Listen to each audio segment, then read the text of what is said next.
लोग लोगों के पास जाते हैं, कई लोग बोलते हैं सर मेरे को किसी की बात लग गई, मैं लोगों के घर घर नहीं जा सकता। जाओ, अगर कोई उल्टा सीधा बोले ना तो चैलेंज के रूप में स्वीकार करके लेके आओ। अगर लोगों की बातें आपको नहीं चुभ रही हैं तो समझना आप जिंदा नहीं हो। किसी की बात आपको चुभनी चाहिए, क्योंकि इस दुनिया में जिस जिसको जब जब कुछ भी चुभा है उसी आदमी ने इतिहास रचा है। बात लोगों के चुभनी चाहिए दोस्त। जब आपका कपड़ा फटा हुआ होता है ना और उसमें सुई चुभती है तो सूट बन जाता है। जब आपके पैर में कांटा होता है और सुई चुभती है तो कांटा बाहर निकल जाता है। और जब किसी की बात दिल में चुभती है तो गरीबी बाहर होती है और अमीरी अंदर होती है। यार क्या लगता है, बात चुभने के लिए तैयार हैं? लगना चाहिए यार। किसी ने कैसे निकाल दिया, जब कोई प्लान देने आए और कोई बोले भाग यहाँ से, तो बोलना बेटा आज तूने भगाया है, कल इसी हॉल में टिकट लेके आएगा।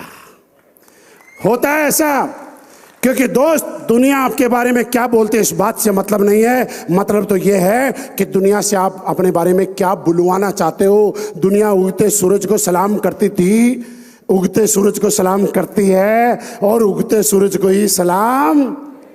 आपने अगर जिंदगी में कुछ करके दिखा दिया तो वही लोग जो आज आपका विरोध करते हैं बोलेंगे हमें तो पता था कुछ करके दिखाएगा। अगर नहीं कर पाए तो लोग बोलेंगे हमें पता था फेल हो जाएगा।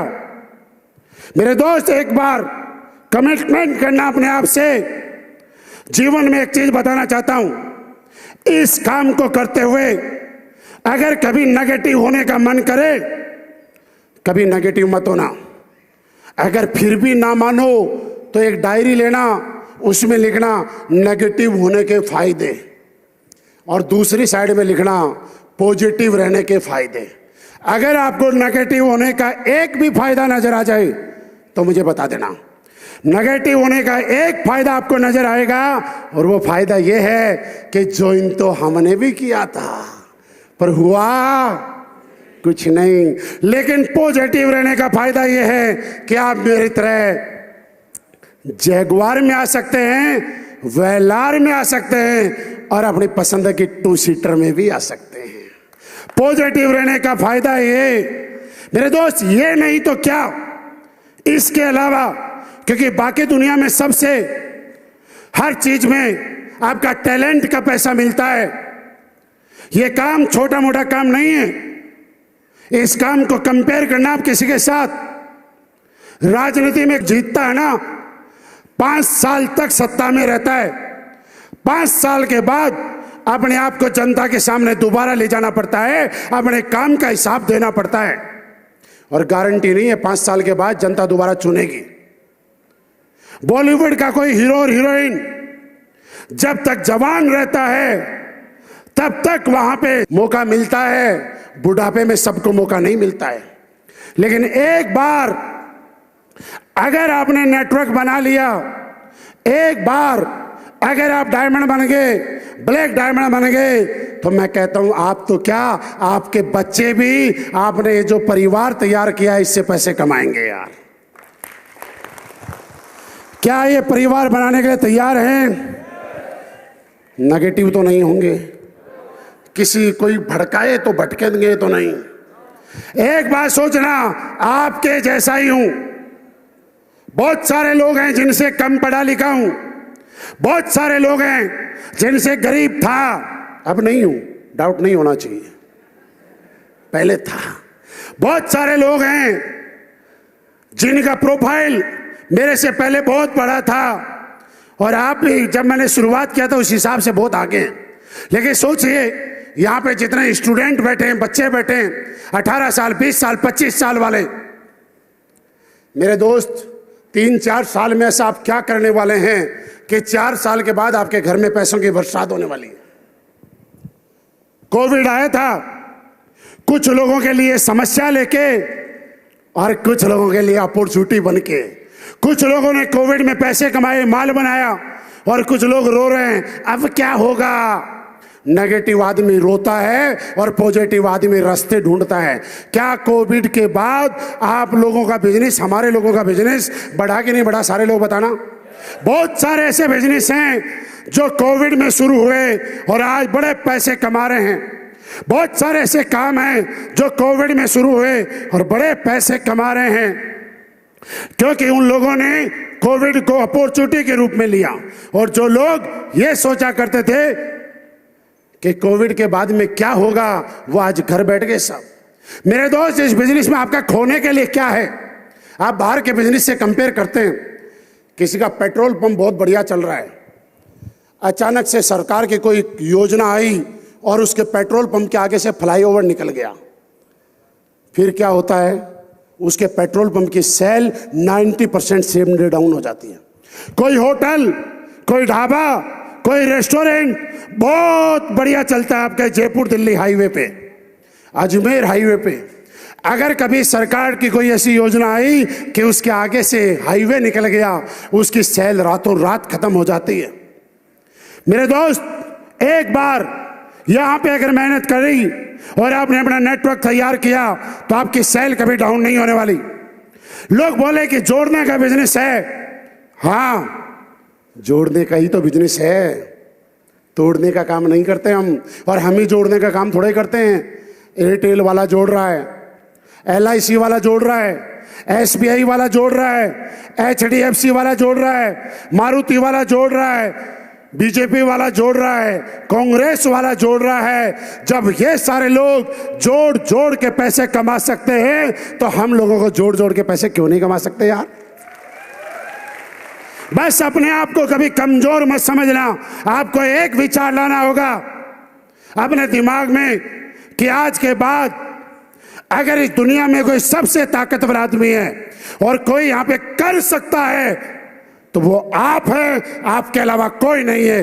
क्या अपने आप पे विश्वास करने के लिए तैयार हैं? क्या अपनी ताकत को पहचानने के लिए तैयार हैं? इस दुनिया में बहुत सारे लोग ऐसे हुए दोस्त जो जब तक अपने आप को कमजोर समझा करते थे वो जीवन में कुछ नहीं कर पाए, लेकिन जिस दिन अपनी ताकत को पहचाना, अपनी पावर को पहचाना, उस दिन उनको लगा कि मैं तो कुछ भी कर सकता हूं। उन लोगों ने कीर्तिमान हासिल कर दी। आपको एक छोटी सी कहानी बताता हूं, आपको ताकत का एहसास होगा। एक बार क्या हुआ, आप ही की तरह एक इंसान था जो कि भगवान हनुमान जी का बहुत बड़ा भगत था और वो मंदिर में जाया करता था, मंदिर में पूजा किया करता था। एक दिन मंदिर में गया तो अचानक उसने देखा एक चूहा हनुमान जी की मूर्ति के साथ छेड़खानी कर रहा, कुतर रहा उसको। और जब वो पास में गया तो हड़बड़ी में वो मूर्ति नीचे गिर गई और उसको डाउट हो गया कि यार हनुमान जी की मूर्ति चूहे ने गिरा दी, इसका मतलब हनुमान जी ताकतवर नहीं है। ताकतवर कौन? चूहा है। चूहे की पूजा करनी शुरू कर दी साहब, डाउट में आ गया। कुछ समय बाद एक दिन घर के बाहर देखता है कि एक चूहे के पीछे एक बिल्ली पड़ी हुई है। चूहा आगे भाग रहा है अपनी जान बचाने के लिए और बिल्ली शिकार के लिए उसके पीछे भाग रही है। और उसके मन में डाउट आ गया कि यार चूहे से ताकतवर कौन? बोलो बोलो, ऊपर वाले बोलो।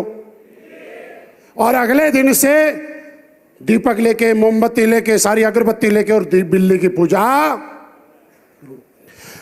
यह सिलसिला चल ही रहा था कि 15-20 दिन के बाद देखा कि एक बिल्ली आगे आगे भाग रही और एक कुत्ता उसके पीछे पीछे भाग रहा। और उसको डाउट हुआ कि बिल्ली से ज्यादा ताकतवर कौन? और अगले दिन से पूजा पाठ का सामान लाया और कुत्ते की पूजा करनी शुरू। और ये महीने भर काम चल रहा। एक दिन सुबह सुबह सो रहा और उसके गली में कुत्ते के चीखने चिल्लाने की आवाज आई।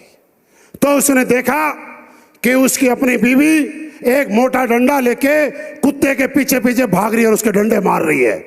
और उसको डाउट हुआ ताकतवर कौन? बोलो बोलो। और अगले ही दिन से वो पूजा पाठ का सामान सामग्री लाया और अपनी बीवी की पूजा करनी। महीने, 2 महीने, 3 महीने निकल गए साहब, बड़ी श्रद्धा भाव से पूजा कर रहा था। एक दिन मियां बीवी में शाम को झगड़ा हो गया तू मैं हुई और गुस्से गुस्से में आके उसने थप्पड़ मार दिया। और जैसे ही थप्पड़ मारा उसने बोला ताकतवर कौन?